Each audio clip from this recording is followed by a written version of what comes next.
All right, so let's start this part of the show with a quick trip down memory lane. What were you doing in 1973? Richard Nixon was in the White House. He'd already met Elvis, who asked, by the way, for a badge from the Department of Narcotics and Dangerous Drugs, and the Watergate scandal was just beginning to unfold. America's part in the Vietnam War was wrapping up, and the oil crisis was just getting underway. We were in the middle of the Cold War with Russia, and Americans were setting records, spending time in space aboard Skylab.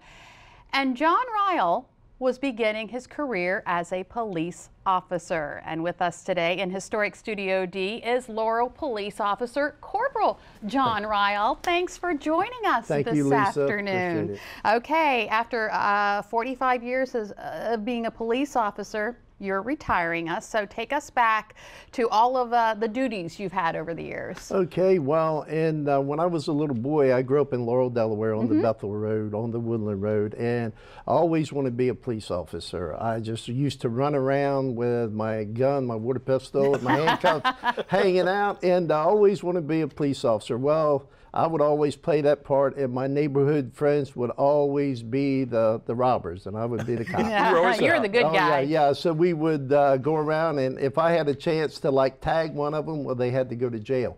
Well, my father's garage served as our jail, our shed, so I put a little stick in the locking mechanism, and I keep them in there for about 10 minutes. Then I'd let them out. Well, one day my dad come home, and he told me, he says, your jail's done. He says, because some of my wood projects got messed up in there. Oh, no. And here's the padlock, and you're done.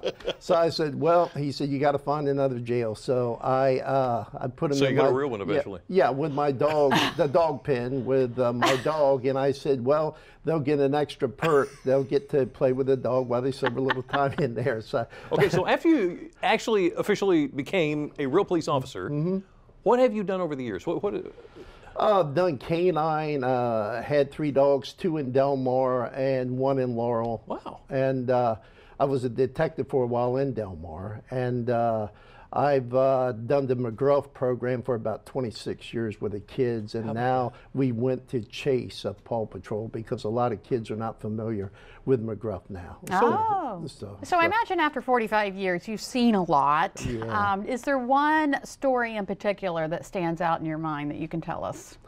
Well, just there's been a lot of, as you know, being a police officer, you see a lot of the good, but you see a lot of the bad too. And it's just, you know, you just have to kind of put it in perspective and just go ahead and try to cope with it if you see an accident where a child's involved or something like that. That has to be hard. Yeah, it's really hard. It's really hard. You think about it a lot when you go home. Yeah, well, then first, thank you for what you do. That is very valuable to us.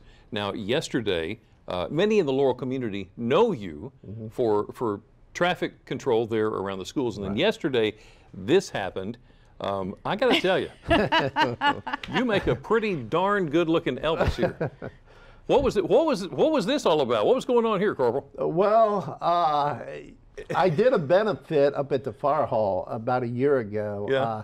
Thanks to Miss Ann Hill, who's in the ladies auxiliary, and she says, well, you like Elvis, do you have a suit? I said, well, I can get one. So I went up and I sang a little bit. It was for the burn camp, Delaware burn camp. Yeah. So I did that up there, and then I said, well, I asked the chief, I said, can I go out and just dress up in my uniform my last day? He said, hey, go for it. So this was your last day as traffic control? Yes. He said, after 40-some years, I don't care. Yeah. He said, just don't get run over, because I would have a hard time explaining to the insurance company about Elvis out in the intersection. We don't that would be interesting. Okay, so you dressed up as Elvis because yesterday was your last day directing traffic. Yes, you're not retiring from the force until September the 1st. Yes, Okay, the Laurel Fire Department, pretty tight-knit group, isn't it? Oh yeah, I grew up, my mom and dad and about 8 uncles and family members were in the Laurel Fire Department.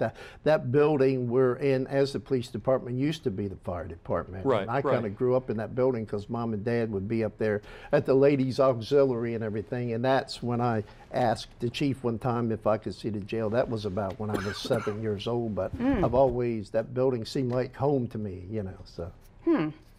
If you were, you know, you have new recruits all the time, what would you tell a new recruit, knowing everything that you know now? just tell them to be fair, use discretion and be fair, and always try to be friendly to the public when the need arises.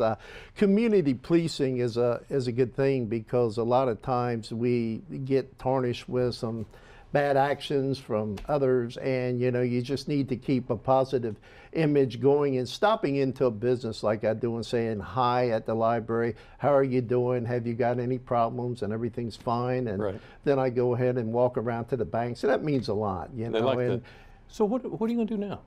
Part-time at the court. She wants me to stay part-time at the court as a court liaison, which I'm working out like plea agreements and stuff for the people that come in with a traffic violation. Can you wear your Elvis outfit there? No, I don't think so. No, I think that's...